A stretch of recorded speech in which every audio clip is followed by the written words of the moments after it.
نحمدہ ونصلی علی رسولہ الکریم اما بعد السلام علیکم ورحمۃ اللہ وبرکاتہ۔ خلاصۃ القرآن رکوع برکوع سورہ النور۔ اعوذ باللہ من الشیطان الرجیم بسم اللہ الرحمن الرحیم۔ سورہ النور رکوع نمبر 1 آیت نمبر 1 سے لے کر 10 تک۔ اس رکوع کا جو ٹاپک ہے وہ یہ ہے کہ حد زنا و قذف۔ پہلے رکوع میں حکم دیا گیا ہے کہ زانی مرد ہو یا عورت، اگر ان پر جرم ثابت ہو جائے تو ان لوگوں کے سامنے 100 کوڑے مارو اور ان پر کوئی ترس نہ کھاؤ۔ یہ سزا غیر شادی شدہ زانی کے لیے ہے۔ شادی شدہ زانی مرد اور عورت کی سزا رجم ہے، جس کا حکم سنت رسول صلی اللہ علیہ وسلم سے ملتا ہے۔ یہ سخت سزائیں اس لیے ہیں تاکہ دیکھنے والوں کو عبرت حاصل ہو اور اس جرم سے اجتناب کریں۔ جو لوگ کسی پر زنا کا الزام لگائیں اور پھر 4 گواہ نہ لا سکیں، انہیں 80 کوڑے اور آئندہ کبھی بھی ان کی گواہی قبول نہ کرو۔ پھر وضاحت کی گئی ہے کہ اگر کوئی شخص اپنی بیوی پر زنا کا الزام لگائے تو اس حوالے سے گواہی کی صورت کیا ہوگی۔ اگر وہ جھوٹا الزام لگائے تو بیوی کو سزا سے کیسے بچایا جا سکتا ہے۔ رکوع نمبر 2 آیت نمبر 11 سے لے کر 20 تک۔ اس رکوع کا جو ٹاپک ہے وہ یہ کہ حضرت عائشہ رضی اللہ تعالیٰ عنہ کی پاک دامی کا اعلان۔ دوسرے رکوع میں اس بہتان کا ازالہ کیا گیا ہے جو حضرت عائشہ رضی اللہ تعالیٰ عنہ پر لگایا گیا تھا۔ غزوہ بنو مطلق سے واپسی کے دوران رئیس المنافقین عبداللہ بن ابی ملعون نے حضرت عائشہ رضی اللہ تعالیٰ عنہ پر تہمت لگائی۔ کئی منافقین اور بعض سادہ لوگ مسلمانوں نے مل کر اس تہمت کو ایک مہم کی صورت میں پھیلانا شروع کر دیا۔ اس رکوع میں بہتان لگانے والوں کو سخت عذاب کی وعید سنائی گئی۔ سادہ لوگ مسلمانوں کو متوجہ کیا گیا کہ آئندہ ایسی حرکت سے سختی سے اجتناب کریں۔ اس کے بعد ایسے لوگوں کو دنیا اور آخرت کے عذاب کی دھمکی دی گئی جو مسلمانوں میں بے حیائی پھیلاتے ہیں۔ بدقسمتی سے یہ جرم آج عام ہو گیا ہے۔ ہم اپنے گھروں میں ٹی وی، اخبارات اور کے ذریعے بے حیائی کی نشر و اشاعت میں حصہ لیتے ہیں۔ خواتین بے پردہ ہو کر زیب و زینت اختیار کر کے بعض اوقات نیم عریاں لباس میں باہر نکل کے جرم کے ارتکاب کرتی ہیں۔ کاروباری ادارے اشتہارات کے ذریعے بڑے پیمانے پر بے حیائی پھیلانے کے مرتکب بنے ہوئے ہیں۔ میڈیا پر بڑے پیمانے پر اس جرم کے ارتکاب کیا گیا ہے۔ حکومتی سطح پر اس جرم کی سرپرستی کی جا رہی ہے۔ اللہ ہمیں معاشرے میں شرم و حیا کی پاکیزہ اقدام پر عمل کرنے اور انہیں عام کرنے کی توفیق عطا فرمائے، آمین۔ رکوع نمبر 3 آیت نمبر 21 سے لے کر 26۔ اس رکوع کا جو ٹاپک ہے یہ کہ اللہ کا فضل نہ ہو تو کوئی بھی پاکیزہ نہیں رہ سکتا۔ تیسرے رکوع میں شیطان کی پیروی سے منع کیا گیا ہے۔ شیطان تو ہمیشہ بے حیائی و برائی ہی کی راہ دکھاتا ہے۔ اگر اللہ کا فضل اور اس کی رحمت شامل حال نہ ہو تو انسان کبھی بھی پاکیزہ نہیں رہ سکتا۔ اللہ سبحانہ و تعالی ہمیں پاکیزہ زندگی گزارنے کی توفیق عطا فرمائے، آمین۔ اس رکوع میں مزید ہدایات دی گئی ہیں کہ اگر تم دوسروں کی زیادتی سے درگزر کرو گے تو اللہ بھی تمہارے گناہ معاف فرما دے گا۔ پھر ایسے مجرموں کو سخت سزا کی وعید سنائی گئی ہے جو پاک دامن خواتین پر گناہ کی تہمت لگاتے ہیں۔ آخر میں ایک اخلاقی قدر یہ بیان کیا گیا ہے کہ پاکیزہ کردار کے مرد اس لائق ہیں کہ ان کے نکاح میں پاک باز خواتین آئیں گی اور خبیث مرد اس قابل ہیں کہ ان کے گھروں میں بدکار بیویاں آئیں گی۔ اللہ سبحانہ و تعالی ہمیں پاکیزہ کردار اور پاکیزہ لوگوں کے ساتھ نصیب فرمائے، آمین۔ رکوع نمبر 4 آیت نمبر 27 سے لے کے 34۔ اس رکوع کا جو ٹاپک ہے وہ یہ ہے کہ گھر کے پردے کے لیے ہدایت۔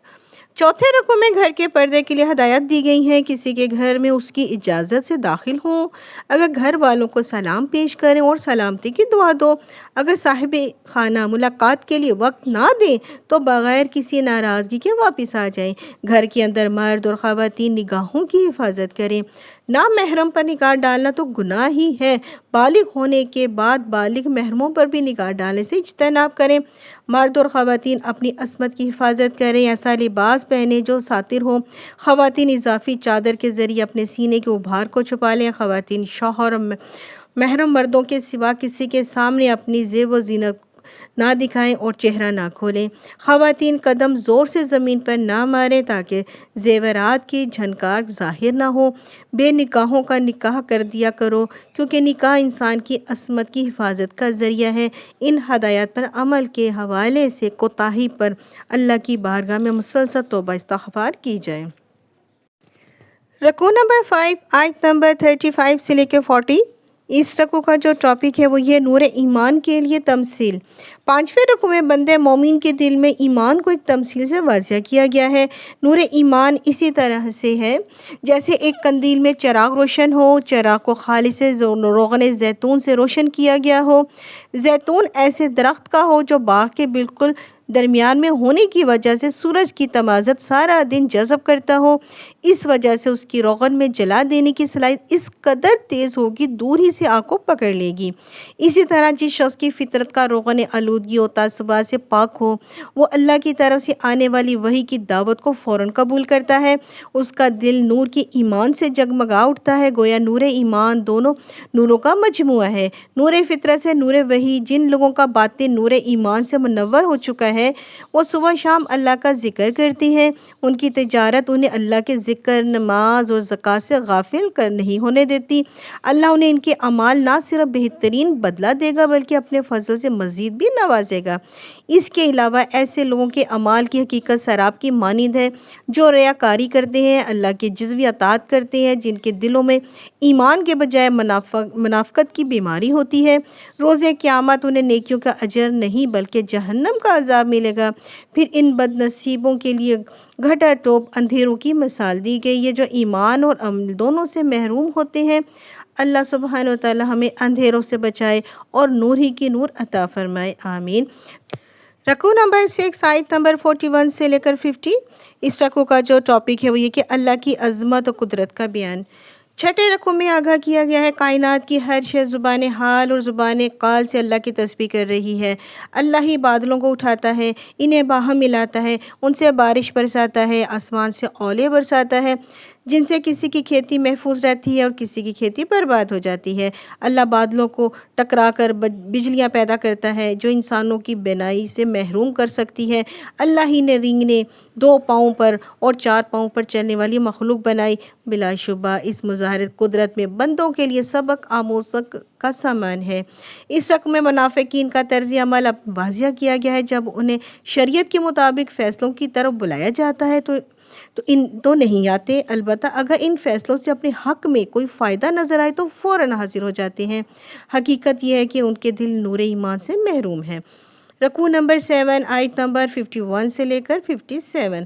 اس رکوع کا جو ٹاپک ہے وہ یہ کہ مومنانہ طرز عمل۔ 7ویں رکوع میں واضح کیا گیا ہے کہ مومن وہی ہے جو جب شریعت کے مطابق فیصلہ کرنے کے لیے بلایا جائے تو فوراً کہتے ہیں ہم نے سنا اور قبول کیا، کہتے ہوئے حاضر ہو جاتے ہیں۔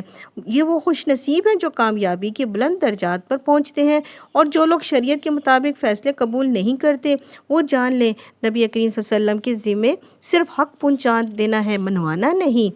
اگر مسلمان اپنی استطاعت کے مطابق ایمان اور اعمال صالحہ کا حق ادا کر دیں تو اللہ سبحانہ وتعالی انہیں زمین اور خلافت و دین اسلام کا غلبہ عطا فرمائے گا، تب واقعات اللہ کی عبادت یعنی کل اطاعت ہو سکے گی۔ البتہ جو لوگ ایمان اور ایمان صالحہ کی طرف توجہ نہ دیں تو اللہ کی نظر میں فاسق ہیں۔ رکوع نمبر 8 آیت نمبر 58 سے لے کر 61۔ اس رکوع کا جو ٹاپک ہے وہ یہ کہ گھر کے اندر پردے کے احکامات۔ 8ویں رکوع میں گھر کے اندر پردے کا بیان ہے۔ حکم دیا گیا کہ نماز فجر سے قبل، نماز ظہر کے بعد اور نماز عشاء کے بعد بچے اور خادمین صاحب خانہ کی خلوت میں کمرے میں نہ آئیں۔ بچے بالغ ہونے کے بعد کسی کے گھر میں اس کی اجازت کے بغیر داخل نہ ہوں۔ ایسی بوڑھی خواتین جن کے لیے نکاح کا امکان نہیں وہ زیب و زینت کا اہتمام کیے بغیر کھلے چہرے کے ساتھ نامحرم مردوں کے سامنے آ سکتی ہیں، البتہ بہتر یہی کہ وہ اس کی رعایت کا اختیار نہ کریں۔ رکوع نمبر 9 آیت نمبر 62 سے لے کر 64۔ اس رکوع کا جو ٹاپک ہے وہ یہ ہے کہ نظم جماعت کی اہمیت۔ 9ویں رکوع میں بیان کیا گیا کہ حقیقی مومن وہ ہے جو اجتماعی کاموں کو ذاتی کاموں پر ترجیح دیتے ہیں۔ اجتماعی کام سے غیر حاضر نہیں ہوتے جب تک نبی کریم صلی اللہ علیہ وسلم یعنی امیر جماعت سے اجازت نہ لے لیں۔ پھر امیر جماعت کا اختیار ہے کہ انہیں اجازت دے یا نہ دے، البتہ جیسے اجازت دے اس کے لیے دعا استغفار کرے، کیونکہ اس نے اجتماعی کام سے رخصت لے لی، ذاتی کام کو زیادہ اہمیت دے۔ اللہ ہمیں دین کے غلبے کے لیے اجتماعی نظم کے ساتھ جڑنے اور پھر اس نظم کی مکمل پابندی کی توفیق عطا فرمائے، آمین ثم آمین۔ یہاں ہماری سورہ نور کمپلیٹ ہوئی، ملیں گے نئی سورہ کے ساتھ، جب تک کے لیے اللہ حافظ۔